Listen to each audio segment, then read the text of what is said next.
वो नहीं दिख रहा है क्या? यस आ रहा है, चलो भाई स्क्रीन तो आ रहा है, चलो देखते हैं, आगे बढ़ते हैं। Penetration, absorption and image formation. तो यहाँ पे ऐसा है, एक्सरे एंड गामा रे जो है उसका कैपेबिलिटी है पेनेट्रेंट मटेरियल करने का। दूसरा यहाँ पे दूसरा यहाँ पे ऐसा है कि वो जो अमाउंट ऑफ एब्जॉर्प्शन है वो किसके ऊपर डिपेंड है, यहाँ पे क्लियर लिखा है, जो डिपेंड है वो थिकनेस एंड डेंसिटी के ऊपर डिपेंड है। तो आपको ये भी ध्यान रखना है मेरे भाई। ओके, दूसरा है when this variation is detected to record. जब हम लोग ये थिकनेस एंड हमारा डेंसिटी है उसका ऊपर जो एब्जॉर्प्शन होगा, तो कुछ एब्जॉर्प्शन वहां पे हो जाएगा, कुछ ही को पास होने देगा। समझो मैं ऊपर से कुछ रेज डालेगा तो नीचे की साइड में कुछ रेज एब्जॉर्ब हो जाएगा यहाँ पे, और कुछ जो रेज है वही हमारे आरटी फिल्म के अंदर यहाँ पे पहुंच पाएगा। तो वो जो डिफरेंट बन गया है, कुछ लोग पहुंच पाए, कुछ लोग नहीं पहुंच पाए, वो जो डिफरेंट बन गया है मेरे भाई, उसी को हमको देखना है। और वो जो डिफरेंट है उसी के हिसाब से हम लोग रेडियोग्राफी काम करता है। और वो जो फिल्म के है उसके अंदर लेटेंट इमेज आ जाएगा। सिंपल बात मैं आपको सिंपल लैंग्वेज में करूं तो भाई ऐसा है, ऊपर से आप एक रेडिएशन सोर्स यहाँ रख रहे हैं, ठीक है, और यहाँ से ऐसे रेज आ रहे हैं, यहाँ पे कोई एक ऑब्जेक्ट है, ये ऑब्जेक्ट का थिकनेस और जो भी है उसका डेंसिटी कुछ है समझो। तो रेज आया, इसके अंदर जो भी है रेज ये मेटल के अंदर से पास हुआ, तो मेटल के अंदर वो देखता जाएगा भाई क्या क्या मैं देख रहा हूं, अगल बगल में कैसे पास हो रहा हूं, वो सब चीज देखेगा। और सब देखने के बाद वो फिल्म के ऊपर पड़ेगा, और जो जो भी उसने देखा है वो फिल्म के अंदर छाप डालेगा। सिंपल लैंग्वेज में मैं बोलूं तो ऐसा होता है। अभी दूसरी बात, हमारे पुराने जमाने में अली बाबा जमाने के टाइम के एक कैमरा आता था, पता है ना? वो कैमरे में क्या होता था, हम लोग घर का फोटो खींचना था तो हम लोग क्या करते थे, एक खड़े रह जाते थे, वो कैमरामैन क्या करता था, फोटो खींच लेता था। फिर क्या करता था वो कैमरामैन, सीधा हमको नहीं दिखाता था पहले, सीधा का सीधा हमको नहीं दिखाता था मेरे भाई। वो क्या करता था कि भाई उसको पहले तो धोने के लिए जाता था, वो कैमरा को नहीं, मतलब उसके जो फिल्म है उसको धोने के लिए जाता था, फिर वो इमेज जनरेट होता था और हमको दिखाता था। तो इसका मतलब क्या हुआ, इसका मतलब ये हुआ इसमें भी यही टेक्नोलॉजी यूज करना है हमको। इसमें ऊपर से आरटी का ये जो रेज गया है मेटल के अंदर घुसा, मेटल जैसा है वैसा ही वो फिल्म के अंदर गिराएगा, और वो फिल्म हम धो लेंगे, और धोने के बाद आरटी फिल्म व्यूअर में देखेंगे तो हमको पता चलेगा कि क्या लोचा लापसी हमारे ये मटेरियल के अंदर है। ठीक है, तो बात भाई सिंपल है, नया कोई इसमें रॉकेट नहीं है देखा जाए तो। लेकिन यहाँ पे क्लियर लिखा है, is passing through the material the amount absorption, कितना अमाउंट का एब्जॉर्प्शन हुआ वो एट एनी पॉइंट, जितना भी एब्जॉर्प्शन हुआ, ऊपर से रेज डाला, समझो 100 रेज डाला, उसमें से कुछ 30 रेज ही बाहर निकल पाए, और वो 30 रेज जो है वो फिल्म के अंदर गिरे, तो हमको उसमें लेटेंट इमेज मिलेगा। वो जो 30 रेज है वो फिल्म के अंदर एक इमेज जनरेट करेगा, वो इमेज को धो के हमको आरटी फिल्म के अंदर देखना है। सिंपल बात। ओके, ये जो amount of absorption at any point depend upon the thickness and density at that point, ठीक है, उसके ऊपर डिपेंड है। अभी when this variation is detected and recorded, ये वेरिएशन जो है उसको हमको डिटेक्ट करना है, इसको हमको रिकॉर्ड करना है। a mean of imaging the internal structure of the material is available, मतलब हमको इमेज करना है मेरे भाई, क्या इमेज करना है, इंटरनल स्ट्रक्चर जो हमारा मटेरियल का है वो कैसा है उसको हमको इमेज करना है। ओके, अभी देखो यहां पे जो इमेज बनता है वो इमेज को बोलते हैं लेटेंट इमेज, ठीक है। अमेरिकन लोग इसको लेटेंट इमेज बोलते हैं, तो हमको भी, अभी तो वो पैसे वाले हैं इसके लिए हमको भी ऐसे ही बोलना पड़ेगा लेटेंट इमेज, ठीक है, चलो ऐसा बोल दो ना अभी टेम्पररी, कि वो जो इमेज बनता है वो लेटेंट इमेज बनता है। अभी वो इमेज हमको आर्टिफिल्म में दिखेगा नहीं, पहला तो वो खाली अभी तो पड़ा है, अभी तो वो फिल्म को हम धोने जाएंगे, वो लेटेंट इमेज लेके उसको धोने जाएंगे, धोने के बाद हमको बराबर पता चलेगा। लेकिन अभी ये जो बनता है latent image produce the film become a shadow picture of the specimen when the film is processing. फिर उसके बाद में फिल्म को हमको प्रोसेस करना है। फिल्म को कैसे प्रोसेस करना है ऑलरेडी लास्ट बैच में मैंने समझाया था, आज से 1.5 मंथ पहले, 1 मंथ पहले जो बैच हुआ उसमें मैंने समझाया था कि पहले डेवलपर होता है, डेवलपर के अंदर एजिटेट करना है, फिल्म को हिलाना है 5 से 8 मिनट के अंदर, फिर उसके बाद हमको जाना है स्टॉप बाथ में, वो स्टॉप बाथ में वो डेवलपिंग करना बंद कर देगा। उसके बाद में दूसरा बात के बाद तीसरा बात पिक्चर है, पिक्चर के अंदर भी फिर वो एजिटेट करना है, मतलब मिल्की फिल्म बन जाएगा। ये जो फिल्म आता है ना वो मेरे भाई एजी बीआर, एजीबीआर मतलब सिल्वर ब्रोमाइड का फिल्म आता है, बहुत महंगा फिल्म है मेरे भाई। तो ये एजीबीआर का जो फिल्म है, वो एजीबीआर का फिल्म बहुत इंपॉर्टेंट फिल्म है। कुछ कुछ लोग आजकल है ना मार्केट में कचरा फिल्म यूज करते हैं, बहुत लो क्वालिटी वाला फिल्म यूज करते हैं। उसका रीजन क्या है?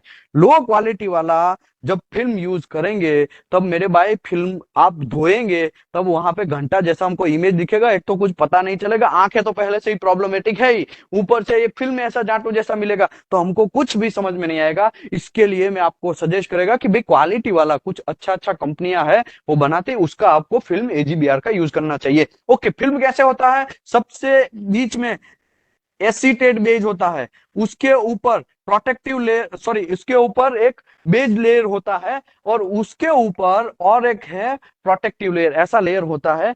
तो ऐसे करके फिल्म बनता है, लेकिन दिखता है कैसा हमको? एकदम छोटा सा फिल्म दिखता है, लेकिन उसके भी इतने सारे पार्ट है। वो तो एक चैप्टर आएगा, chapter number I think 9 number है, वो आएगा तो उसमें मैं आपको ए टू जेड डेप्थ में समझाएगा। ये चैप्टर नंबर शायद 9 है। देखो फिल्म प्रोसेसिंग कैसा फिल्म है वो, और कैसा फिल्म का प्रोसेस करना है वो, एक दो घंटे का ये सेशन है, उसमें मैं समझाएगा। ठीक है, वहां पे हमको अभी पढ़ना नहीं है।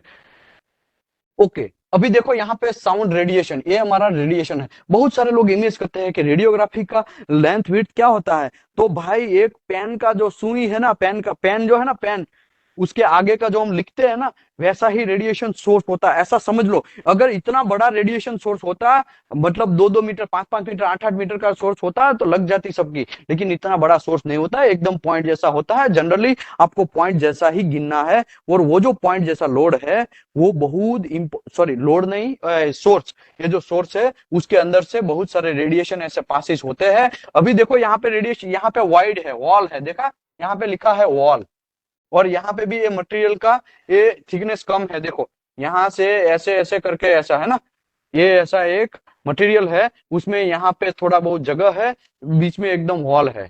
अभी देखो वॉल जो है उसमें, वहां पे रेडिएशन जाएगा, तो रेडिएशन को यहाँ पे एब्जॉर्ब होना ज्यादा प्रॉब्लम हो जाएगा। लेकिन जैसे ही वर्ड के अंदर एंटर हुआ, ये हमारा हॉल के अंदर एंटर हुआ, वो तुरंत भागेगा, क्योंकि वहां तो एयर है। एयर में रेडिएशन ज्यादा भागता है, ऐसा समझो आप, टेम्पररी ऐसा समझो, वो ज्यादा भागता है तो उसमें से ज्यादा भागेगा और जल्दी से फिल्म के अंदर आएगा। यहाँ पे वैसे भी डेंसिटी कम है, देखो वाइड है मतलब खाली जगह है, जगह में डेंसिटी कम है, तो जिसका भी डेंसिटी कम होगा वो फिल्म के अंदर ब्लैक दिखेगा। कैसा दिखेगा? ब्लैक दिखेगा। तो आपको याद रखना है, एक ऐसा पोरोसिटी याद रखना है, और दूसरा आपको एक टंगस्टन इंक्लूजन याद रखना है। लाइफ टाइम आपको कभी कंफ्यूजन नहीं होगा। टंगस्टन इंक्लूजन है, वो टंगस्टन जो है उसका डेंसिटी सुपर हाई, एकदम हाई है, समझो ऐसा, वैसे भी हाई होता है, ठीक है। टंगस्टन इंक्लूजन का डेंसिटी एकदम हाई होता है, और पोरोसिटी का डेंसिटी होता ही नहीं है। तो पोरोसिटी हमको फिल्म के अंदर ब्लैक दिखेगा, और टंगस्टन इंक्लूजन का डेंसिटी हाई है, तो वो हमको फिल्म के अंदर एकदम व्हाइट डॉट जैसा दिखेगा। तो टंगस्टन इंक्लूजन और एक पोरोसिटी, ये दो चीज याद रखोगे ना आरटी का फंडे में, तो आपको कोई प्रॉब्लम नहीं आएगा। स्लेग है, अभी आप ऐसा सोचेंगे स्लेग, तो स्लेग में तो थोड़ा बहुत कचरा भी होता है, तो वो पोरोसिटी जैसा नहीं है। देखो पोरोसिटी में खाली वॉल था, तो पोरोसिटी जो है वो एकदम ब्लैक दिखेगा, लेकिन स्लेग में थोड़ा बहुत कचरा है, लेकिन उसका डेंसिटी उतना वॉल से थोड़ा ज्यादा है, मतलब कचरा है तो थोड़ा तो डेंसिटी होगा, तो वो थोड़ा बहुत व्हाइट साइड जाएगा, मतलब एकदम ब्लैकिश नहीं दिखेगा। एकदम ब्लैकिश जो है वो पोरोसिटी दिखेगा, और थोड़ा ब्लैकिश और अनइवन शेप में रहेगा, तो वो स्लेग समझ लेने का।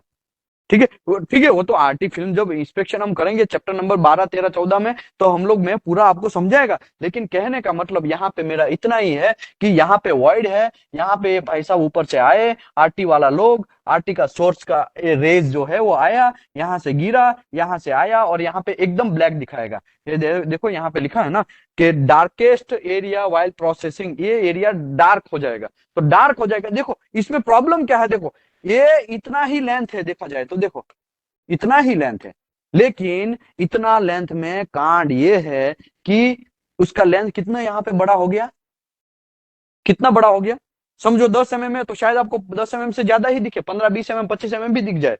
तो आप ऐसा सोच के बैठ जाएंगे, अरे यार यहाँ पे तो बहुत बड़ा प्रॉब्लम है। और प्रॉब्लम क्या है, ये तो इतना बड़ा डिफेक्ट है। एक्चुअली आरटी फिल्म के अंदर डिफेक्ट का साइज आपको पता नहीं चलेगा, एग्जैक्ट साइज, एग्जैक्ट डेप्थ आपको पता नहीं चलेगा, वो आपको यूटी में ही पता चलेगा। अल्ट्रासोनिक टेस्ट करते हैं उसी में पता चलेगा। तो ये फंडा आपको याद रखना है, ठीक है। ओके, आगे बढ़ते हैं। वॉइस लो आ रहा है, बहुत सारे लोग ऐसा बोल रहे हैं, लेकिन आज भाई चला लो, कुछ तो कुछ प्रॉब्लम है। लंच में तो मैंने किया था सेशन, तो उसमें तो कुछ भी ऐसा प्रॉब्लम नहीं हुआ था, शायद अभी नेटवर्क का लोचा हो सकता है। ओके, ये ऑब्जेक्ट है। आगे बढ़ते हैं। रेडियोग्राफी सोर्स देखो इतना छोटा सा है, उसके अंदर से ऐसा रेज निकला। रेस चारों डायरेक्शन में निकलता है, ठीक है। मैं तो खाली एक ही डायरेक्शन दिखाता हूँ। ये जो है वो फिल्म है। ये फिल्म के अंदर यहाँ पे देखो IQI लगाया है, wall type IQI, Y type IQI, ऐसा IQI का टाइप होते हैं। वो भी मैं आगे समझाएगा, लेकिन आप आज का चैप्टर ऐसा नहीं है। आज का chapter penetration, absorption and film processing का थोड़ा बहुत है, ठीक है। ओके, तो यहाँ पे देखो radiography film with latent image after exposure. तो यहाँ पे जैसा का जैसा है वैसा यहाँ पे छप जाएगा, और इसको फिर हम धोएंगे तो हमको पता चल जाएगा। Okay, what is radiation? सबसे इंपॉर्टेंट पार्ट, रेडिएशन है क्या?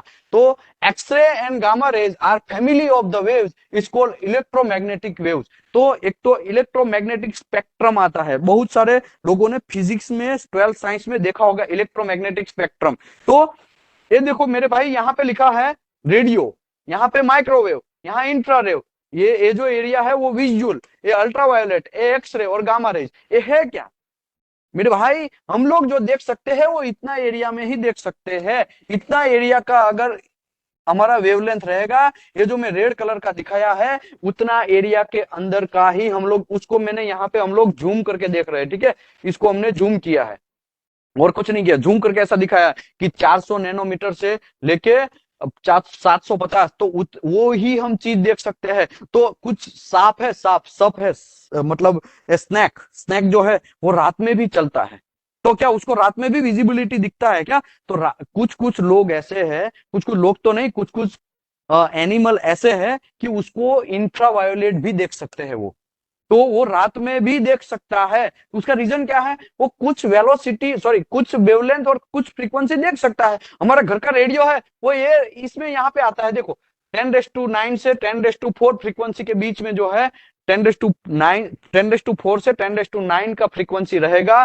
तो इतना नैनोमीटर का फ्रीक्वेंसी जो है, तो वो रेडियो हमारे घर पे जो बसता है वही।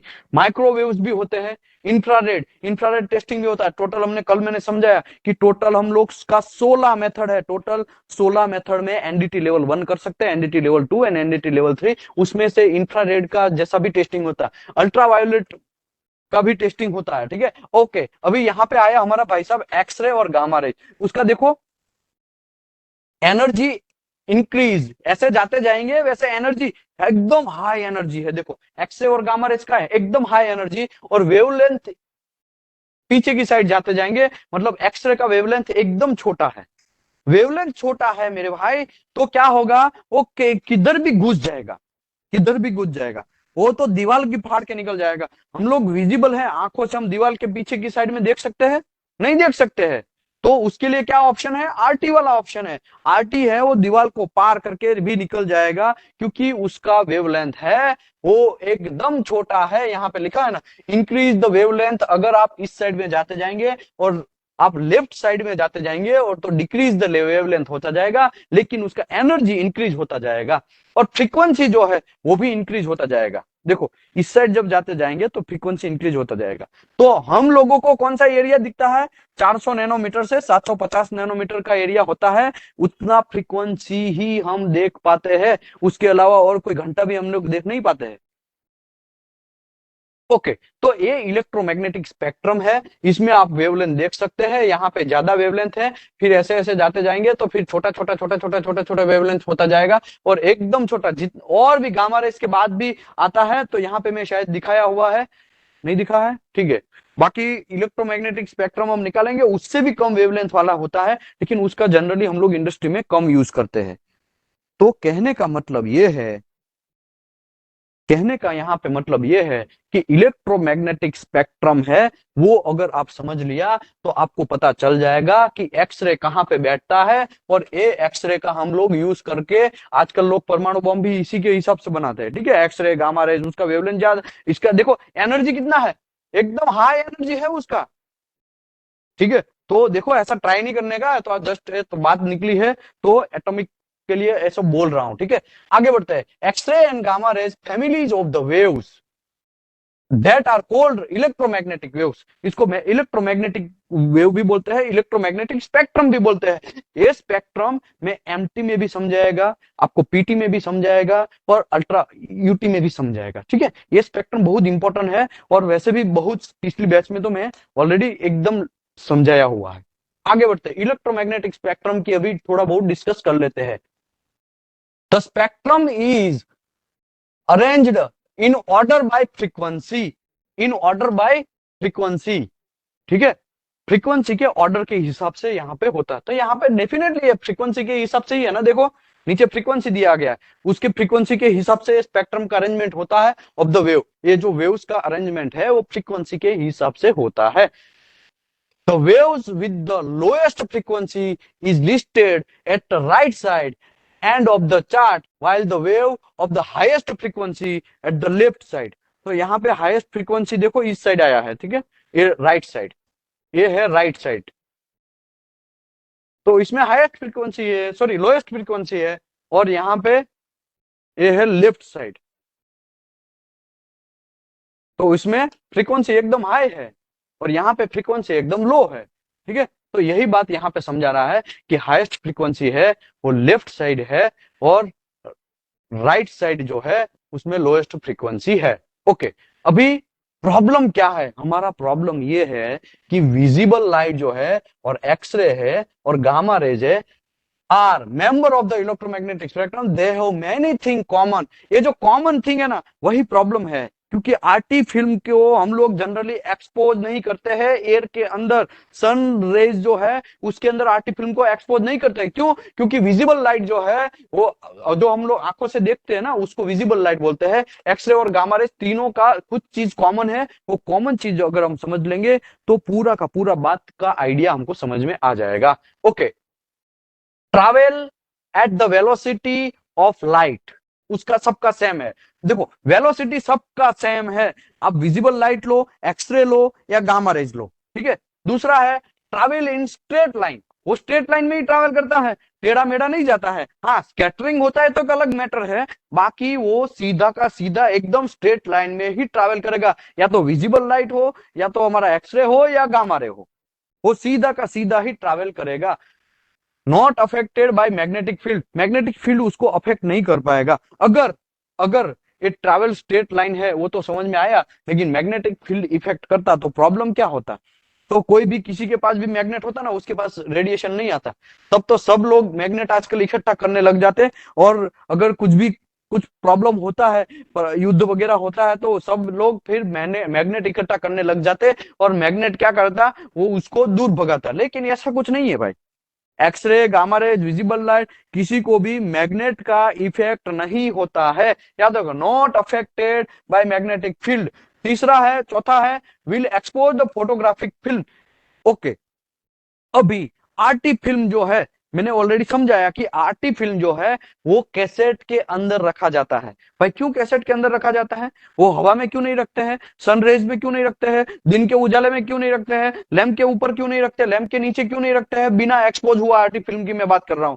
तो उसका रीजन मेरे भाई ये है, will expose the photographic film. ये तो visible light, x ray and gamma, ये तीनों का तीनों है, वो एक्सपोज कर देगा आरटी फिल्म को।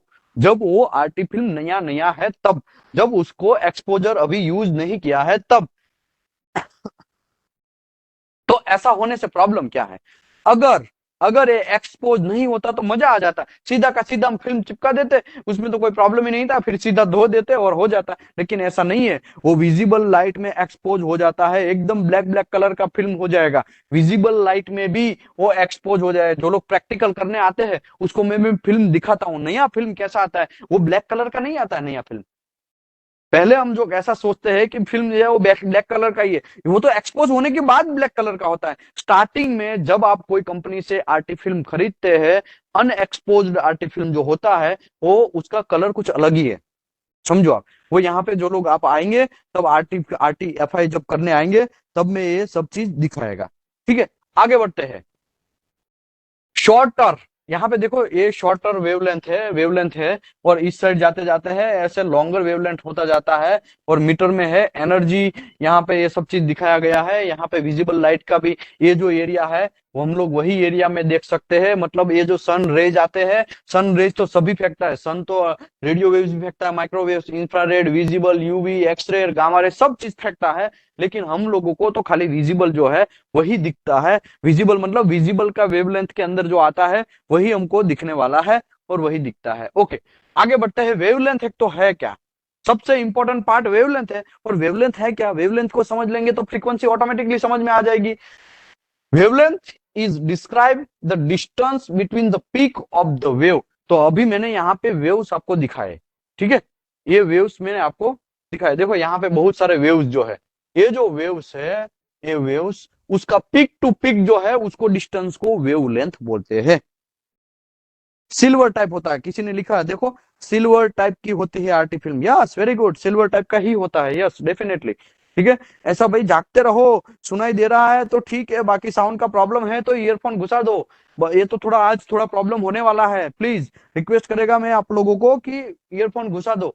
ओके, तो वेवलेंथ जो है पिक टू पिक का डिस्टेंस हमको मेजर करना है। तो मैं आपको एक पिक टू पिक, देखो यहाँ पे इसका और इसका, ये दोनों का बीच का डिस्टेंस है, उसको बोलते हैं वेवलेंथ। क्या बोलते हैं, वेवलेंथ। तो distance between peak of the wave, दो पिक के बीच का जो डिस्टेंस हम लोग मेजर करेंगे उसको वेवलेंथ बोलते हैं। तो एक्सरे और गामा का ये वेवलेंथ है एकदम लो है। आपने देखा होगा यहाँ पे एकदम, मैंने ऑलरेडी आगे का स्पेक्ट्रम दिखाया, उसमें एकदम लो है। उसका रीजन क्या है, क्योंकि उसका एनर्जी ज्यादा है, उसका फ्रीक्वेंसी एकदम हाई है। ठीक है, इसी की वजह से फ्रीक्वेंसी और वेवलेंथ दोनों एक दूसरे के अपोजिट साइड जैसा होता है। Okay, silver bromide coating, very good. The waves can vary tremendously in the length. Wavelength जो है, वेव्स तो अपने हिसाब से भागता रहता है। ठीक है, some radio waves are several miles long. कुछ कुछ रेडियो वेव जो है वो सेवरल माइल्स के लॉन्ग होते हैं और बहुत लंबा चौड़ा। इसके लिए तो आज हम रेडियो रेडियो वेव्स का यूज करते हैं। रेडियो रेडियो जो हम यूज करते हैं तो फ्रीक्वेंसी भाई पकड़वा ना, ये 91.6 एफएम पकड़वा, 101.5 ये पकड़ा, वहां पे सॉन्ग आ रहा है। तो उसका वजह क्या है, वो हम क्यों पकड़ पाते हैं, क्योंकि radio waves are several miles long while x ray and gamma rays, radio मतलब रेडियो में यूज होता है वो, ठीक है, और एक्सरे और गामा रेज अलग है। X ray and gamma rays measured in angstrom unit, हम लोगों को एंगस्ट्रॉम यूनिट में मेजर करना है। एंगस्ट्रॉम यूनिट में मेजर नहीं करते तो क्या कांड होता है, इतना बड़ा हमको सेंटीमीटर में लिखना पड़ता। ऐसा अभी ये भूल जाओ, ये लिखा हुआ है उसको भूल जाओ, तो हम लोगों को इतना सेंटीमीटर ऐसा लिखना पड़ता। तो इससे अच्छा है एक एंगस्ट्रॉम बोल दो उसको, समझे आप, तो सीधा सीधा का सीधा क्लियर हो जाएगा फंडा।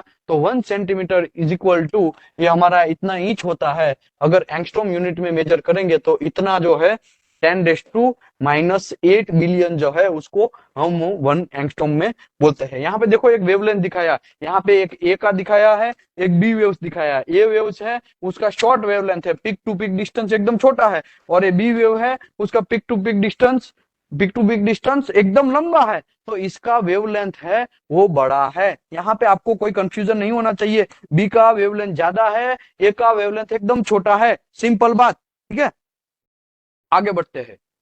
ओके, फ्रीक्वेंसी, अभी पहले तो क्या था, ये वेवलेंथ का हमने डिस्कस कर लिया, वेवलेंथ क्या है, पिक टू पिक डिस्टेंस है, वो सब चीजें। अभी फ्रीक्वेंसी डिस्कस करते हैं। अभी frequency is describe as a number of electromagnetic waves as passes in point in 1 second. 1 second के अंदर कितना ऐसा वेवलेंथ पास हुआ, कितना ऐसा peak to peak distance clear हुआ, तो उसको बोलते हैं फ्रीक्वेंसी। तो यहां पे देखो, एक एक पीक, दूसरा पीक, तीसरा पीक, तो ये 3 साइकिल पर सेकंड उसका फ्रीक्वेंसी हुआ।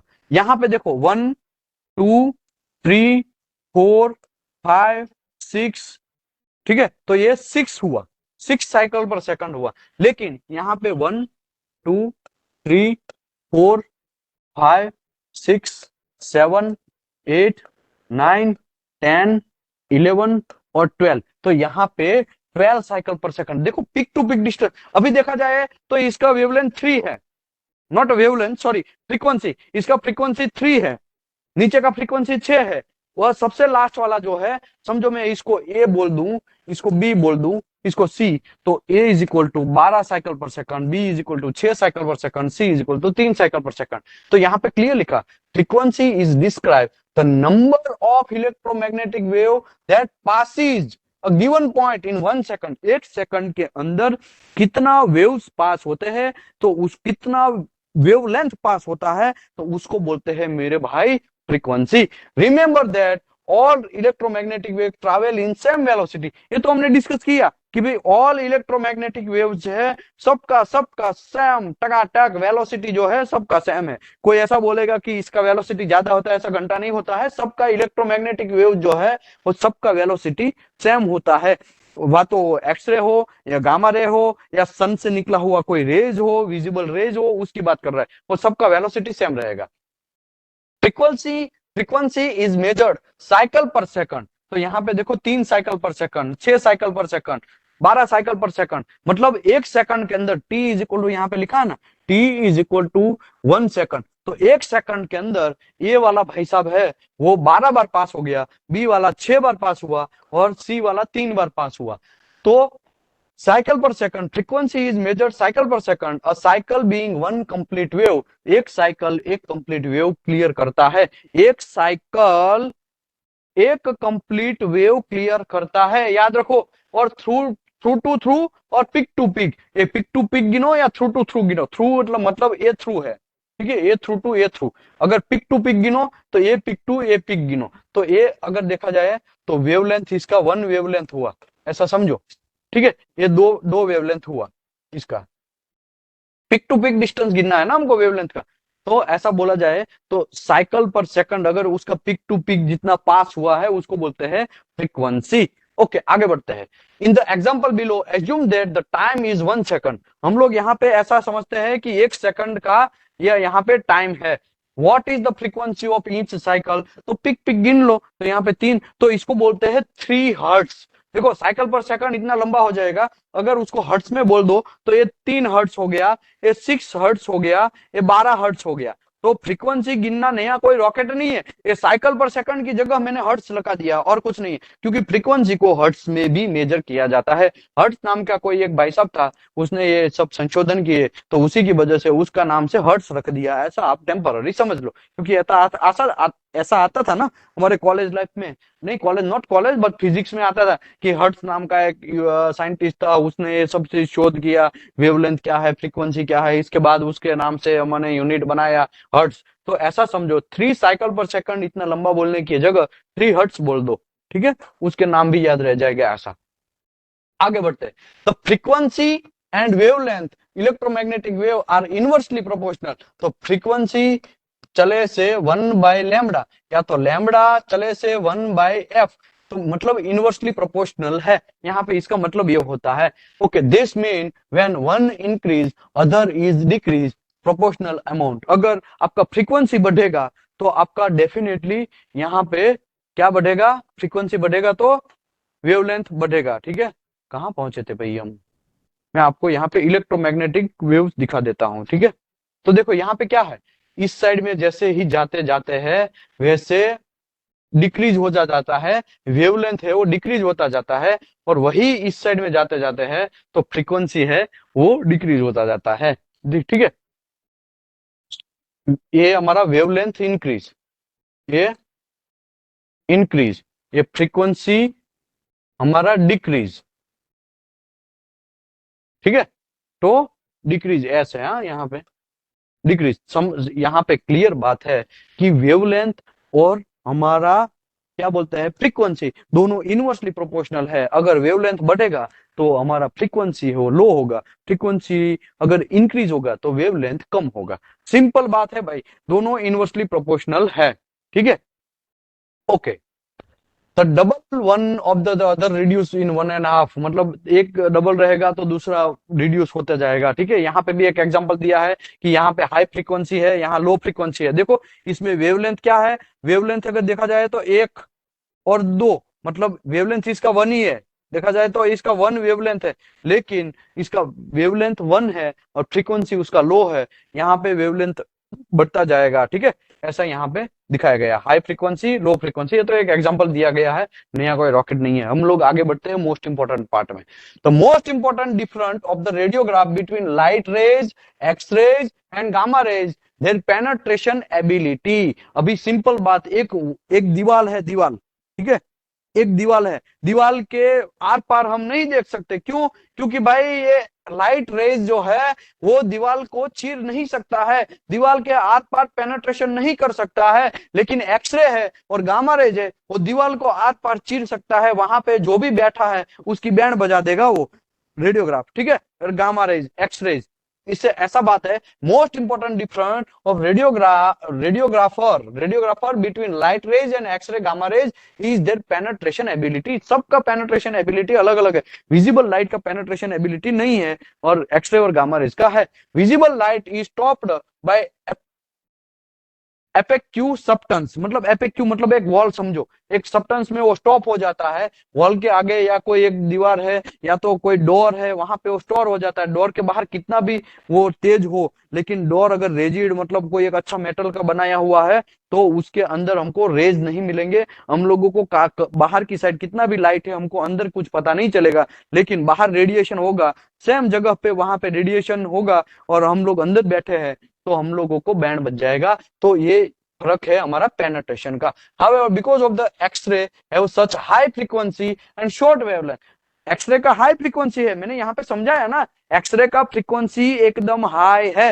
एक्सरे का एकदम फ्रीक्वेंसी हाई होने की वजह से उसका एनर्जी भी एकदम हाई है, एनर्जी एकदम हाई है और वेवलेंथ एकदम शॉर्ट है, तो कैसे भी किधर भी घुस जाएगा, एकदम पतला जैसा होता है, ठीक है, तो घुस जाएगा। There are able to penetrate opaque object and expose the photographic film, तो वो फोटोग्राफिक फिल्म को भी फिर एक्सपोज करेगा। The depth of the penetration of the rays depend upon the kind of material of object, energy of the rays।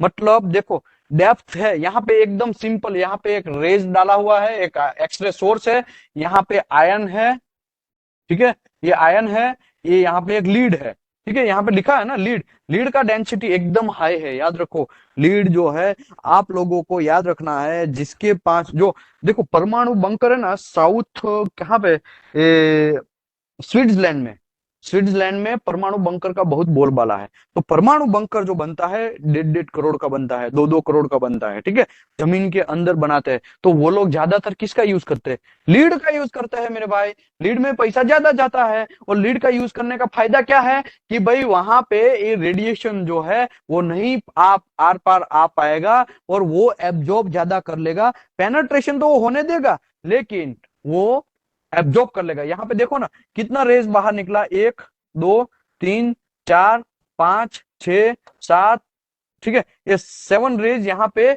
Ion में से निकले, ion में से ये 7 रेज आए, लेकिन इसमें कितना आया, 1 और 2, और ये थोड़ा सा यहाँ टकराया हुआ आया है, मतलब 3, और कुछ आया ही नहीं, देखो बाकी सब उसने एब्जॉर्ब कर लिया। इसका मतलब क्या हुआ? मतलब ये हुआ लीड का डेंसिटी एकदम हाई है, और लीड जो है वो सभी का सभी एक्सरे को एक्सपोज, सॉरी, ये क्या कर लिया, एब्जॉर्ब कर लिया। भले पेनिट्रेशन होने दिया, देखो पेनिट्रेशन हुआ, पेनिट्रेशन सबका सब हुआ, लेकिन वो बाहर नहीं निकलने दिया, उसको बाहर नहीं जाने दिया। ओके, आगे बढ़ते हैं। Remember from the spectrum x ray energy depend on the frequency and wavelength. Definitely हमको पता है फ्रीक्वेंसी हाई होगा और शॉर्ट वेवलेंथ होगा, वो तो डिपेंड ऑन इलेक्ट्रोमैग्नेटिक स्पेक्ट्रम का, एक्सरे का है, ठीक है। Higher energy is obtain from the x ray and gamma rays with high frequency and short wavelength. It is important note that X-ray and gamma rays is the same frequency and wavelength have identical property। दोनों का property same है। यहाँ पे मैंने again ये दिखाया है, देखो यहाँ पे पिक टू पिक डिस्टेंस बोले ना हम लोग, इसका वेवलेंथ एकदम शॉर्ट, जैसे ही इस साइड जाते जाते हैं वेवलेंथ जो है एकदम शॉर्ट होता जाता है, और ऐसे जैसे ही हम ऐसे जाते जाएंगे फ्रीक्वेंसी है वो एकदम हाई होता जाता है, हायर फ्रीक्वेंसी हाई होता जाता है, और वेवलेंथ एकदम छोटा। और जितना वेवलेंथ छोटा, उतना मटेरियल के अंदर पेनेट्रेशन पावर अच्छा, क्योंकि उसका एनर्जी उसका इंक्रीज हो जाएगा। ठीक है, ये मैंने यहाँ पे खाली जूम करके ये सब चीज दिखाया है कि ये विजिबल लाइट का ये जूम करके, ठीक है, और कुछ नहीं है। आगे बढ़ते हैं। It is important, also important in using X-ray and gamma rays is the characteristic of traveling in straight line। अभी सिंपल एक मोमबत्ती अब रखो और एक जगह पे एक्सरे सोर्स रखो। यहाँ पे क्या है, रेडिएशन सोर्स रखा है, यहाँ पे लाइट सोर्स रखा है। ठीक है, अभी क्रॉस है, क्रॉस का इमेज फिल्म के अंदर कैसा आएगा वो यहाँ पे दिखाया गया है। सिंपल बात देखो, अभी एकदम सिंपल दिखाया गया है। क्या किया है, यहां से विजिबल लाइट गया, भाई साहब गया गया, इसके ऊपर गिरा, इसके ऊपर गिरा, तो इसकी परछाई इसमें ब्लैक कलर की दिखेगी। वैसे भी हम लोगों को तो पता है ना, सन रेज होता है दिन के 12 बजे, आप देखो दिन के 12 बजे हमारे ऊपर परछाई पड़ती है, या दिन के कोई भी 4 बजे 5 बजे कभी भी आप देखो तो हमारी परछाई ब्लैक कलर की होती है। ऐसा क्यों मेरे भाई, क्योंकि हमारा ऑब्जेक्ट है वो उसको पेनेट्रेंट नहीं होने देता है। और यहाँ पे दूसरे में क्या है, वो एक्सरे है, वो जाएगा और ये जो ऑब्जेक्ट है उसको पेनेट्रेंट होने दिया, और वो पेनेट्रेंट हुआ, इसके लिए यहां से रेज कम निकलेगा, मतलब एब्जॉर्ब हुआ हुआ निकलेगा, वो मटेरियल के अंदर गिरेगा तो एकदम व्हाइट कलर का दिखाएगा। वो जो क्रॉस है, दोनों में इतना फर्क है। अगर हम लोग लाइट टॉर्च मारेंगे या मोमबत्ती जलाएंगे और बीच में क्रॉस रखेंगे, पीछे की साइड फिल्म रखेंगे, तो फिल्म हमको ब्लैक मिलेगा, लेकिन एक्सरे में हमको फिल्म व्हाइट मिलेगा। क्यों, यहाँ पे डेंसिटी बढ़ गया, डेंसिटी जितना बढ़ेगा उतना फिल्म व्हाइट आएगा, डेंसिटी जितना कम होगा उतना फिल्म ब्लैक आएगा। ये फंडा याद रखो आप, अभी टेम्पररी बेस पे याद रखो, बाकी तो आगे आएगा तो मैं बराबर दबा के समझाने वाला हूं। X-ray and gamma rays can expose the photographic film because of their ability to ionize the material। देखो क्या लिखा है, x ray and gamma rays can expose the photographic film, वो फोटोग्राफिक फिल्म को एक्सपोज कर सकता है, because their ability to ionize the material. Ionize the material मतलब क्या है, एजी ब्रोमाइड का हमारा फिल्म है, एजी ब्रोमाइड, ठीक है, तो उसको वो उसके अंदर पड़ेगा तो फिल्म के अंदर एक्सपोजर होना स्टार्ट होगा। एक्सपोजर कैसा होगा कि वो जो एजी ब्रोमाइड का फिटिनी सिल्वर ब्रोमाइड ग्रेन होते हैं उसको वो तोड़ेगा, उसको आयोनाइज करेगा, और आयोनाइज करेगा तो वहां पे एक इमेज जनरेट बन जाएगा। फिल्म को धोएंगे तो वो जो फिल्म है ब्लैक एंड व्हाइट ऐसा कुछ बन जाएगा।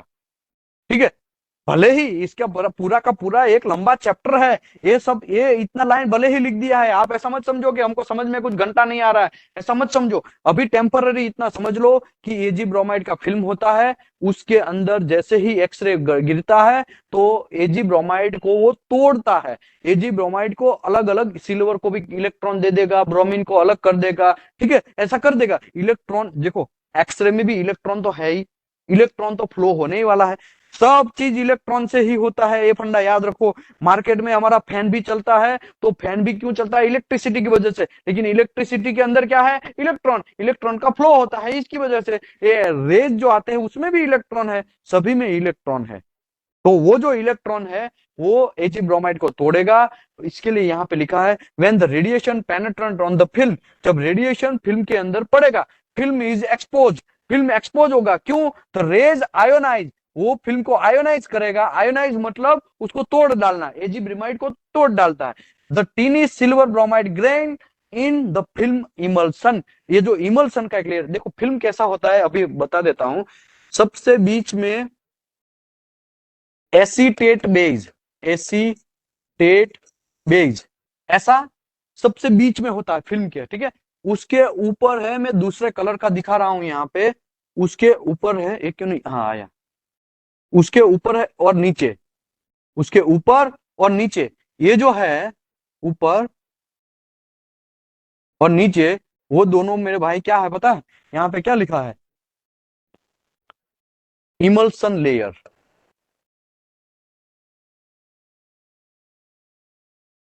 लेयर।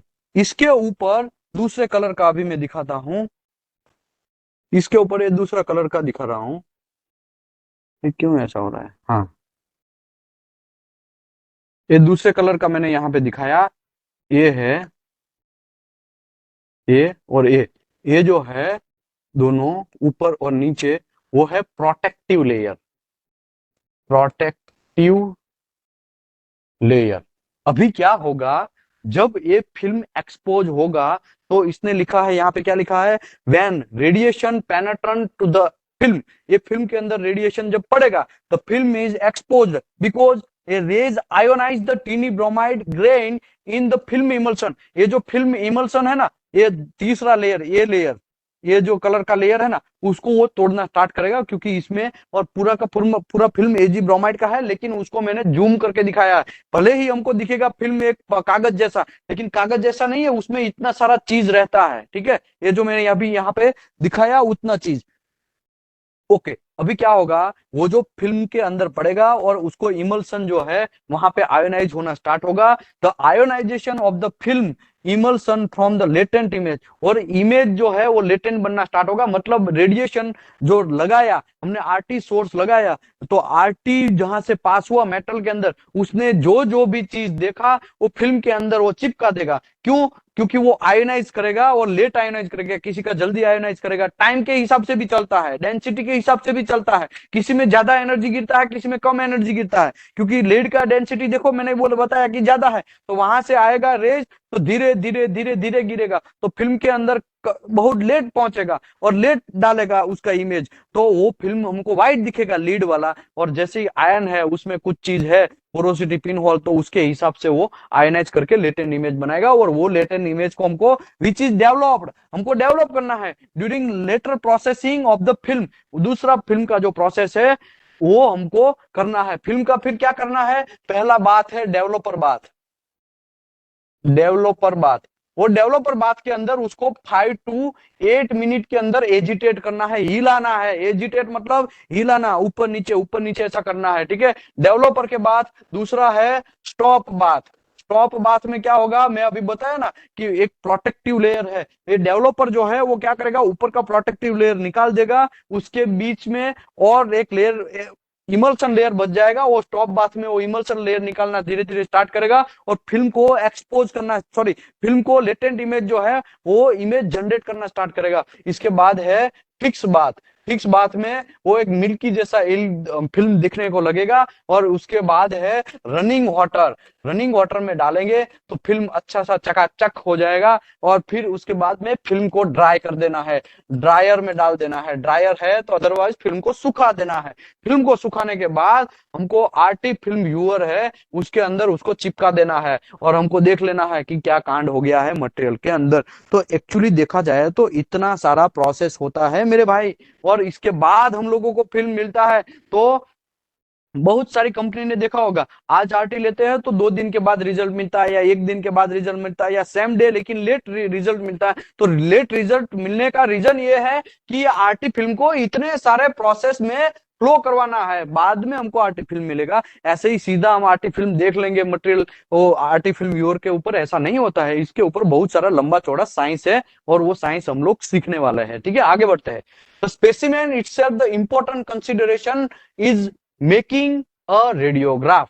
देखो, specimen itself is important consideration is making the radiograph। Specimen तो इंपॉर्टेंट है ही मेरे भाई, स्पेसिमेन इंपॉर्टेंट नहीं होता तब हम प्रेशर वेसल का आरटी क्यों करते। तो प्रेशर वेसल है, यहाँ पे सिंपल मतलब ये है, pressure vessel itself important consideration, एक तो इंपॉर्टेंट है इस, और मेकिंग द आरटी, तो आरटी करने के लिए एक स्पेसिमेन, तो एक प्रेशर वेसल समझो तो वो इंपॉर्टेंट है। Enough rays must penetrate the object to the from the image, और too many rays will expose to the film.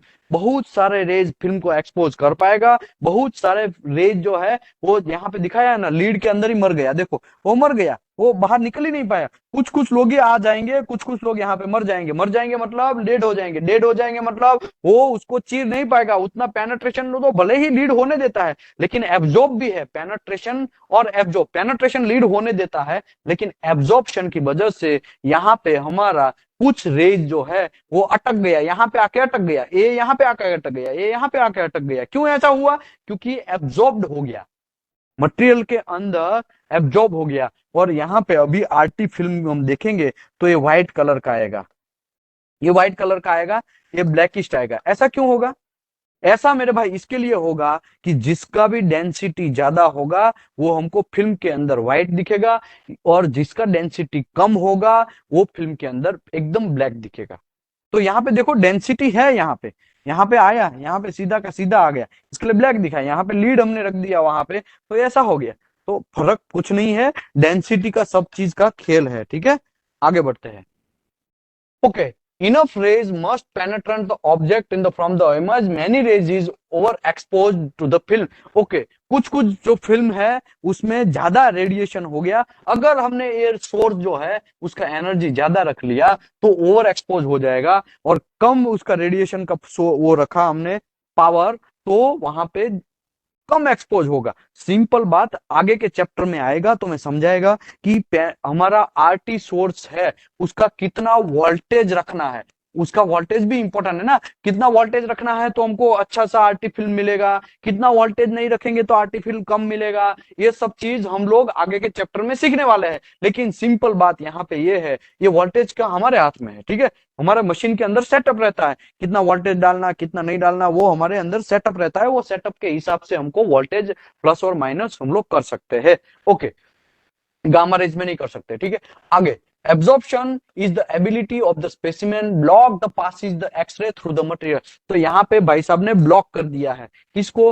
ये एक्सरे को ब्लॉक कर दिया है, एब्जॉर्प्शन हो गया है। इसके लिए when the film is develop, अब फिल्म हम जब डेवलप करेंगे, एक्सपोज्ड पोर्शन टर्न डार्क, मतलब ये जो एक्सपोज हुआ है ना वो डार्क बन जाएगा।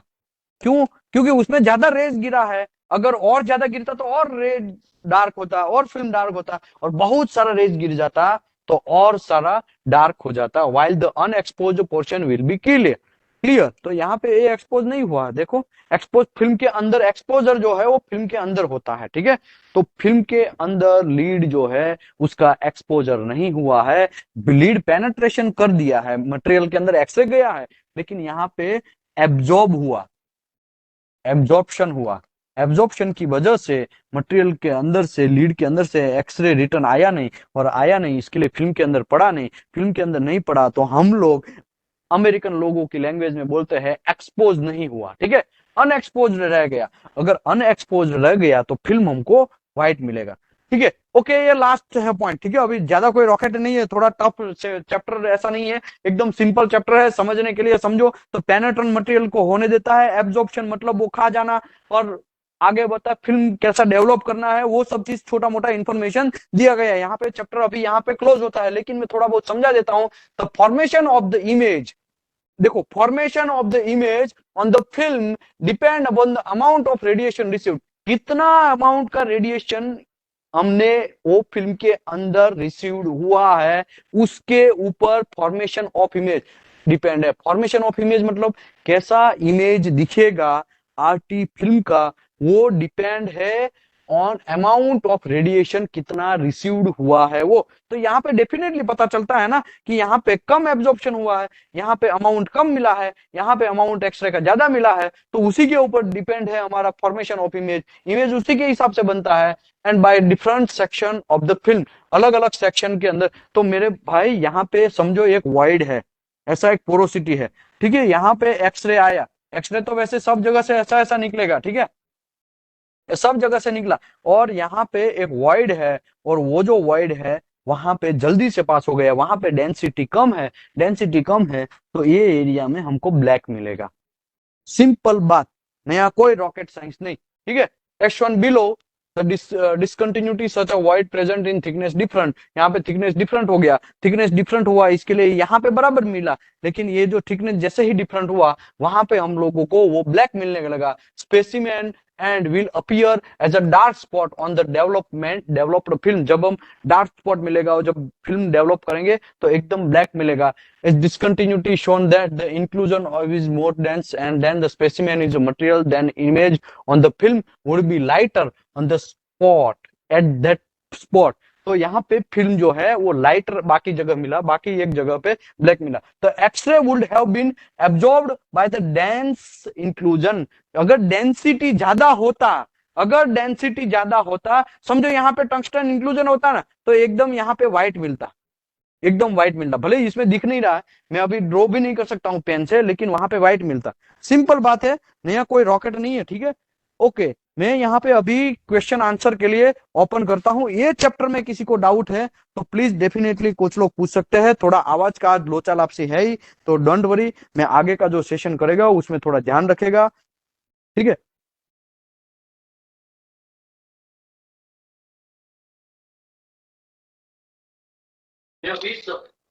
हाँ, good evening sir.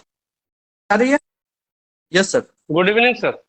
Sir density जो है अपना उसमें 2 to 4 और 2 to 3.5 जो दिया रहता है वो किधर हमको शो मिलेगा? किसका 2 to 5? अभी फिल्म्स का डेंसिटी अपना रहना चाहिए 2 to 4, यस, देखो, एक्स टू थ्री पॉइंट अगर फाइव एक्सरे है और गामा रेज है, एक्सरे का एक्सरे का 1.82, एक्सरे का है 1.824 होना चाहिए डेंसिटी, गामा का रहना चाहिए 2 to 4। वो ए सेमी सेक्शन 5 आर्टिकल 2 उसमें दिया गया है, ठीक है। उसमें एक क्लोज दिया गया है आरटी एक्सेप्टेंस करके, वहां पे इसका क्राइटेरिया दिया गया है कि कितना फिल्म के अंदर डेंसिटी है वो एक्सेप्ट करना है, कितना फिल्म के अंदर डेंसिटी को रिजेक्ट करना है, उसके बारे में वहां पे पूरा का पूरा डेप्थ में ऑलरेडी मैं ये सेशन करवाया है। उसका रिकॉर्डिंग में शायद आप नहीं थे, लेकिन कोई बात नहीं, उसका रिकॉर्डिंग आपको मैं जीमेल में शेयर कर देता हूं, तो आपको इसका आइडिया आ जाएगा, ठीक है। सर डिपेंड ऑन फिल्म रहता है या ये एक्स रेज और गामा रेज पे डिपेंड रहता है ये?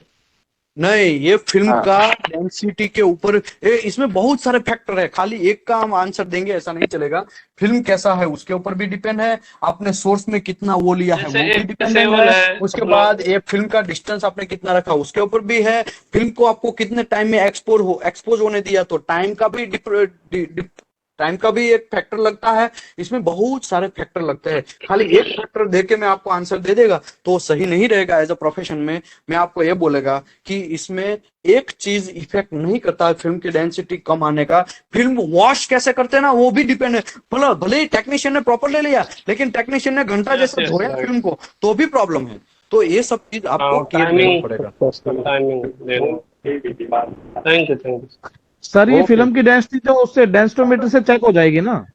यस, यस का यस। डेंसिटी जो है, प्लीज बाकी सब लोग म्यूट कर दीजिए, अभी मैं आंसर देता हूँ। फिल्म का डेंसिटी जो है वो आपको जनरली डेंसिटोमीटर से आपको चेक करना पड़ेगा, और डेंसिटोमीटर का जो वैलिडेशन है, डेंसिटोमीटर जो है उसका कैलिब्रेशन है वो मिनिमम 3 मंथ के अंदर होना चाहिए। 3 मंथ 3 मंथ 3 मंथ ऐसा करके अंतराल में जनरली होना चाहिए। डेंसिटोमीटर के अंदर भी कुछ डिफेक्ट, सॉरी, 0.1 0.01 या 0.05 ऐसा कुछ है, वो इतना तक एक्सेप्ट होता है, तो वो भी आपको ध्यान रखना पड़ेगा। डेंसिटोमीटर कैलिब्रेशन कैसे करना है तो एनएबीएल लैब से आपको करना पड़ेगा, या स्टेप वेज फिल्म से भी कर सकते हैं आप। और उसका 1 ईयर का स्टेप वेज फिल्म जो है उसका 1 ईयर का वैलिडिटी रहता है, उसके हिसाब से एक ही बार ओपन करना है। और अगर ओपन एक ही बार नहीं, मतलब आपको ओपन करना है तो एक्सपोजर मतलब डार्क रूम में थोड़ा ट्राई करिए ओपन करने का, ठीक है। उसमें डेट वगैरह सब डालना पड़ता है, वो सब चीज आगे आएगा तो मैं समझाएगा, लेकिन आप इतना बात याद रखिए, डेंसिटोमीटर से हम लोगों को फिल्म का डेंसिटी चेक करना है। फिल्म समझो हमारा यहाँ पे ऐसा है, ठीक है, ये फिल्म है, इसके बीच में ये वेल जॉइंट है, ठीक है। तो फिल्म का डेंसिटी पहले तो चेक कहाँ करना है, तो मेरे भाई फिल्म का डेंसिटी है, समझो यहाँ पे कोई एक ऐसा IQI मैंने लगाया हुआ है, 1 2 3 4 5 6 छह छह वायर रहते हैं, ठीक है, 1 to 6, ये 1, ये 2, ये 3, ये 4, उल्टा होता है, उल्टा 6 ऐसा करके होता है। ये 6 नंबर का वायर है, थोड़ा मोटा रहता है, ठीक है, और 5 नंबर का उससे थोड़ा पतला रहता है, और 4 नंबर का उससे और थोड़ा पतला, और 3 नंबर का और थोड़ा पतला, और 1 नंबर का एकदम पतला, ऐसा वायर रहता है। तो आपको याद रखना है, समझो आपको बोला गया है कि 3 नंबर का वायर दिखना चाहिए, मतलब 3 नंबर का वायर दिखना चाहिए, तो 1 2 3 नीचे वाला मतलब A नंबर का वायर अगर दिखेगा तो इसके अगल बगल में आपको मैं दूसरा एक कलर से बोलता हूं कि कहाँ चेक करना है आपको डेंसिटी, ये एरिया में चेक करना है, ये एरिया में आपको डेंसिटी चेक करना है, वही एक्सेप्टेंस आपका बनेगा, ठीक है। और कोई डाउट है इसके बारे में? सर इंटरसेक्ट एरिया बोलते हैं इसको, वेल्ड का इंटरसेक्ट एरिया मतलब जहां पे चेक करना है, वो चेक करने का स्टाइल में समझा। कुछ लोग यहाँ पे कॉर्नर पे चेक कर लेंगे, घंटा भी नहीं चलेगा। कुछ लोग यहाँ पे कॉर्नर पे चेक कर लेंगे, ऐसा भी घंटा नहीं चलेगा। आपको आपका IQI है उसका इंटरसेक्ट एरिया में ही चेक करना है डेंसिटी। सर जैसे फिल्म ज्यादा वाइट आता है तो उधर डेंसिटी लो होता है क्या सर वो? अगर फिल्म जहां पे ज्यादा व्हाइट आता है तो मटेरियल जो है उसका डेंसिटी ज्यादा होता है। मटेरियल जो है, देखो, फिल्म का डेंसिटी और मटेरियल का डेंसिटी दोनों डिफरेंट है, बात याद रखो। फिल्म का डेंसिटी ऐसा मतलब ये होता है कि वहां पे लाइट आया मतलब मटेरियल ज्यादा डेंस हुआ।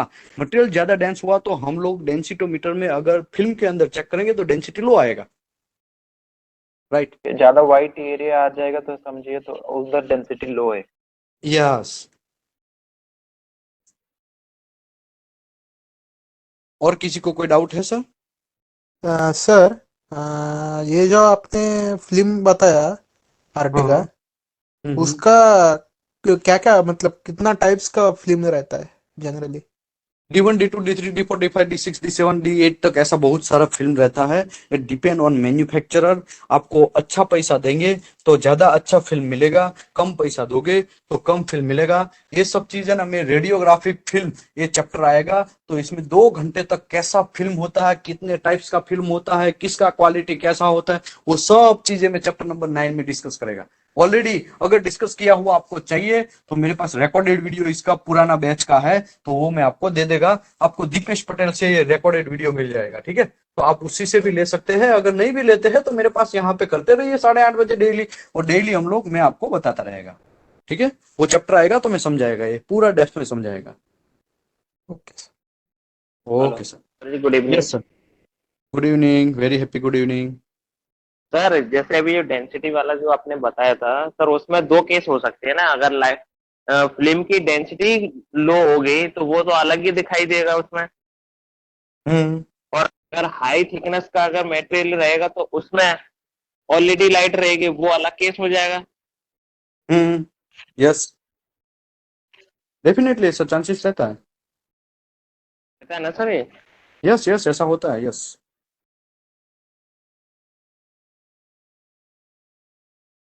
ठीक है। ओके, और किसी को कोई डाउट है? हाँ सर भाई वो। Hello. Yes sir, yes sir. Hello. Hello. Hello sir, good evening sir. Good evening, very happy good evening. बोलिए बोलिए सर। सर, वो क्लास है ना, कल का क्लास मैं नहीं सुना, आज ही देखा। कल का क्लास सुनना बोले तो कैसे सर? ये आपको दीपेश पटेल से कांटेक्ट करना पड़ेगा, 8155079565। वो आपको कल का रिकॉर्डेड क्लास दे देगा। वो करीबन एक 500 या कितना जीबी का, कितना एमबी का है वो, 200 या 300 MB का है। वो आपको मोबाइल में भी डाउनलोड कर सकते हैं। डाउनलोड करके देखिए, चकाचक ऐसा ही क्वालिटी रहेगा। मेरा आवाज का भी क्वालिटी अच्छा है कल। बाकी आज का क्लास में वो ऐसा है तो पहले बैच का ही डालेगा, अदरवाइज यही बैच का मैं रिकॉर्डिंग डालेगा। मेरे पास ये रिकॉर्डिंग प्रॉपर होता है। मैं जीमेल में आपको मिलेगा, ठीक है? जीमेल ड्राइव के अंदर मिलेगा। Okay okay sir, no problem. Sir, और कितना दिन रहता सर ऐसा क्लास? ऐसा कंटिन्यूस हम तो 1.5 महीने से कर रहे हैं, कंटिन्यूस डे टू डे। पहले हमने आरटी फिनिश किया, देखो मैं आपको समझाता हूँ अभी तक हमने क्या किया। आरटी पूरा का पूरा ये 19 चैप्टर फिनिश किया, उसके बाद एमटी स्टार्ट किया, उसके बाद पीटी स्टार्ट किया, उसके बाद यूटी स्टार्ट किया। यूटी में करीबन हमने 12 चैप्टर लिए। 12 चैप्टर फिनिश करने के बाद फिर प्रैक्टिकल 5 से 6 दिन चलाया। उसके बाद अगेन फिर आरटी हमने स्टार्ट किया। तो अगेन हमने कल वापस एक नया बैच स्टार्ट किया, उसमें आरटी और ये दूसरा चैप्टर। उसके बाद अगेन फिर एमटी होगा, आरटी होगा, यूटी होगा, पीटी, ऐसा करके कंटिन्यू चलता रहेगा। ये क्लास अभी चलता ही रहेगा, फ्री ऑफ कॉस्ट है। आपको ज्वाइन करना है तो आप डेफिनेटली कर सकते हैं। ओके, कुछ लोग ज्वाइन नहीं हो पाते हैं तो आप ये दीपेश पटेल से रिकॉर्डिंग वीडियो ले सकते हैं। रिकॉर्डिंग वीडियो का थोड़ा हमने चार्ज रखा है 499। एक वीडियो का नहीं है, बात याद रखो। पूरा मैंने लॉकडाउन में करीबन 100 से भी ज्यादा क्लास किए थे। वो सब का सब क्वालिटी इंस्पेक्टर के बारे में, बिल्डिंग सीबीटी के बारे में, how to prepare WPS, how to prepare PMI कैसे इंस्पेक्शन करेंगे, क्वालिटी इंस्पेक्टर को क्या क्या ड्यूटी होना है, ये सब चीज ऐसा करके मैंने 100 क्लास लिए थे। उसका भी रिकॉर्डिंग आपको 499 में मिल जाएगा। मतलब वन टाइम पेमेंट है, लाइफ टाइम मेंबरशिप है। ये मेंबरशिप का 499 रुपीज आप करेंगे वो दीपेश पटेल को, तो आपको मिलेगा। और अभी का भी जितना भी रिकॉर्डिंग जाएगा वो वहां पे फोल्डर वाइज पड़ जाएगा कि भाई 2031.3 उसका यहाँ पे जितना भी वीडियो मैंने सेशन किया है वो आरटी फिल्म कैसे रिव्यू करना है वो उसका भी एक अलग से फोल्डर है उसमें जाएगा। मतलब ये एकदम अच्छा सा चकाचक आपको फोल्डर वाइज मिलेगा रिकॉर्डिंग। ठीक है, वो आप डाउनलोड भी कर सकते हैं। Sir yes sir. सर ये एक्चुअली ओके सर, मुझे सर हमारे लिए कुछ व्हाट्सएप और टेलीग्राम ग्रुप है सर। हाँ, व्हाट्सएप हेलो। ग्रुप है, आप इसको कांटेक्ट करिए दीपेश को या फिर मुझे कांटेक्ट करिए, मैं आपको ग्रुप ज्वाइन करवा देता हूँ ताकि वहां पे डेली इसका पीडीएफ भी आपको वहां पे मिल जाएगा। ठीक है, daily to daily PDF okay भी सर। आता है, बहुत सारा रिकॉर्डिंग वीडियो भी वहां पे पड़ जाता है, वहां से भी आप देख सकते हैं। और किसी को कोई डाउट है okay sir? Sir, thank you sir. Okay, ये वेलकम। एक्चुअली सर डाउन ये हमको ज्वाइन होने के लिए एवरीडे लिंक कहाँ से आएगा सर? क्या हम अपने आप हो जाते हैं? आप व्हाट्सएप में अपने आप भी हो जाएंगे, अदरवाइज आप व्हाट्सएप में ज्वाइन रहिए दीपेश पटेल के साथ। वो व्हाट्सएप ग्रुप में हम लोग day to day daily basis हम लोग लिंक डालेंगे 8:30 बजे, आप लोग ज्वाइन हो जाएंगे। ठीक है, तो मुझे व्हाट्सएप पे ज्वाइन करने के लिए उनसे लिंक कांटेक्ट करना पड़ेगा? यस, उससे कांटेक्ट करिए, वो आपको एक ग्रुप ज्वाइन करवा देंगे और वो ग्रुप में डेली टू डेली आता ही है। ठीक है, ओके, कोई टेक्निकल डाउट है प्लीज? नमस्कार sir. Hello yes Manish, Manish sir, yes sir, please tell me. फिर गाड़ी लेके हो जाते भाग गए जाके मनीष सर। भाव लेके चला गया, बना रहा तो बालू गिरा करते आए ना, तो भैया गाड़ी लेके भाग गए। Hello sir. Yes Mohammed sir. हाँ सर, ये अभी सीसिप का कब स्टार्ट करेंगे सर? सीसिप और एपीआई का एपीआई देखो सर, ये बैच फिनिश होगा ना, ये बैच फिनिश होने के बाद हम लोग एपीआई 570 स्टार्ट कर रहे हैं। ठीक है, ये बैच के बाद। लेकिन सीसीप ऑलरेडी मैं करवा चुका हूं, उसका रिकॉर्डिंग आप ले लीजिए दीपेश से। अदरवाइज अगर आप चाहते हैं सीसीप भी करवाओ तो मैं वापस करवाएगा, लेकिन उसका सर टाइम लगेगा क्योंकि हम लोगों को बहुत सारा लंबा सफर तय करना है।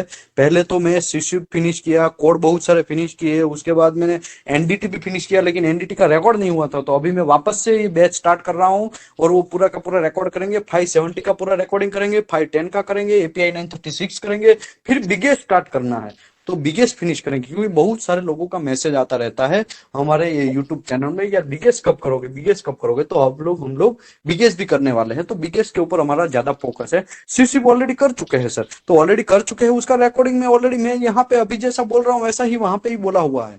ठीक है, तो वो ये चैप्टर बाय चैप्टर। यूट्यूब में भी है सर 19 वीडियोस? हाँ, यूट्यूब में भी है और कुछ उसमें एक दो चैप्टर छूट गए हैं तो वो मैं कर लेगा अलग से। ठीक है, वो अभी मेरे पास टाइम है तो मैं कर लेगा, तो उसका भी रिकॉर्डिंग में वहां डाल देगा। Okay sir, okay sir. Okay sir, thank you very much. और किसी को कोई डाउट है तो अदरवाइज मैं सेशन को यहाँ पे क्लोज करता हूँ। Sir hello hello hello sir, वही यस यस यस अनंत सर। सर एक चीज बोलना था कि मैं तो रेगुलर क्लास कर रहा हूँ सर, अपने को सर पाइपलाइन रिलेटेड भी एक्टिविटी का ये सब वीडियो या क्लासेस होगा क्या? यस, पाइपलाइन जो एपीआई 570 है ना, वो पाइपलाइन रिलेटेड है, प्रोसेस पाइपिंग रिलेटेड है। वो अगर आप एपीआई 570 करेंगे ना तो मोस्टली आपका डाउट क्लियर हो जाएगा। मोस्टली पाइप को कैसे जमीन के अंदर क्यों डालते हैं, इसका हाइड्रो प्रेशर कैसा रखना है, उसका न्यूमेटिक टेस्ट कैसे करना है, हाइड्रो के कंपेयर में करना है, गोल्डन जॉइंट किसको बोलते हैं, और उसके बाद उसका एक्सवेशन कैसा करना है, उसका लैंड क्लियरेंस कैसा होता है, और उसके बाद उसके अंदर प्रेशर जो जनरेट होता है वो लूप जो है वो कभी कभी है ना एकदम सीधा लूप जाता है, फिर सडनली टेढ़ा मेढ़ा हो जाता है। तो उसका रीजन क्या है, डिजाइन पॉइंट ऑफ व्यू से क्या रीजन है, अर्थक्वेक आता है तो उसके लिए डिजाइनर क्या प्रिकॉशन लेता है, वो सब चीज में अच्छा सर, ऑलरेडी एक्चुअली समझाएगा। क्या सर, मैं अभी जो प्रोजेक्ट में कर रहा हूँ ये पाइपलाइन और सिटी गैस रिलेटेड है। तो हाँ हाँ, अभी सिटी गैस ये नया एक्सपोजर, मैं रिफाइनरी तो पहले किया हूँ, तो एपीआई इसीलिए मैं सोचा कि 1104 का। हम्म यस सर।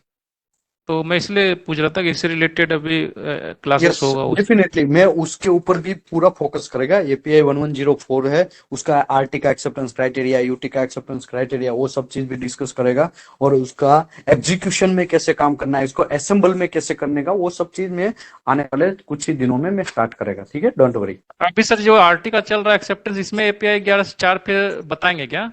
यस, इसमें भी एक्सेप्टेंस क्राइटेरिया आ जाएगा। इसमें acceptance criteria ASME section 8 division 1 का आएगा, सेक्शन 9 वेल्डर का एक्सेप्टेंस क्राइटेरिया आ जाएगा। उसके बाद और अभी हमारा एएसएमई B31.3 का आरटी एक्सेप्टेंस क्राइटेरिया आ जाएगा। टेबल नंबर 341.1.1 जो है ना, वो उसके हिसाब से आरटी एंड विजुअल का क्राइटेरिया है वो आ जाएगा। एपीआई 1104 का भी एक्सेप्टेंस क्राइटेरिया आरटी में आ जाएगा। तो इसमें हम लोग सब कवर कर लेंगे, डोंट वरी। ओके ठीक सर, है, ओके ये थैंक आरटी यू। में। Okay, welcome. Hello. Yes sir. Sir नमस्ते सर। सर एक नमस्कार। डाउट था, अगर हम लो थिकनेस का डेंसिटी देखेंगे और हाई थिकनेस का, दोनों का तो डिफरेंस होगा। यस, दोनों का डिफरेंस तो आता है। फिर वो हम फिल्म में थोड़ा ब्लैक एंड व्हाइट में फर्क पड़ जाता है। फिल्म एक में अगर हाई थिकनेस वाला हमने आरटी किया है तो उसमें फिल्म व्हाइट बन जाएगा। अगर लो थिकनेस का हमने आरटी किया है तो वो फिल्म के अंदर एक्सपोजर उसका कम होगा। सॉरी, ये फिल्म अगर थिकनेस ज्यादा है तो एक्सपोजर कम होगा आरटी फिल्म के अंदर। इसकी वजह से आरटी फिल्म व्हाइट दिखेगा। और जिसका थिकनेस कम है वहां पे आरटी जो ऊपर से रेज आते हैं वो जल्दी से पास हो जाएंगे और वो जल्दी से आरटी फिल्म के ऊपर पड़ेंगे और ज्यादा आरटी फिल्म के ऊपर पड़ेंगे। इसके लिए उसका एक्सपोजर ज्यादा होगा। इसके लिए वो फिल्म जो है वो ब्लैक दिखना स्टार्ट होगा। मतलब यहाँ पे हमको डिफरेंस देखो, फिल्म को हमको समझ लिया तो पूरा माइंड क्लियर। फिल्म है ना, दो ही कलर में हमको पहचान करना है, या तो व्हाइट या तो ब्लैक। दो ही चीज हमको पहचान कर सकते हैं, उस और कोई ऑप्शन नहीं है। लेकिन वो जो पहचान करना है ना, उसी के लिए तो हम ये आज मगजमारी कर रहे हैं। ये तू पूरा का पूरा 19 चैप्टर का डिस्कशन कर रहे हैं कि भाई कैसा फिल्म कैसा होता है, वहां से लेके ये फिल्म के अंदर हम क्या क्या टेक्निक्स यूज करेंगे, तब हमको पूरा का पूरा इमेज मिल जाए। इमेज मिलना, आर्टी फिल्म को धोना, और कैसे फिल्म ब्लैक और व्हाइट का हम लोग डिफ्रेंशिएट करना, वो सब चीज ये 19 चैप्टर है, उसी में हम लोग डिस्कस करने जा रहे हैं।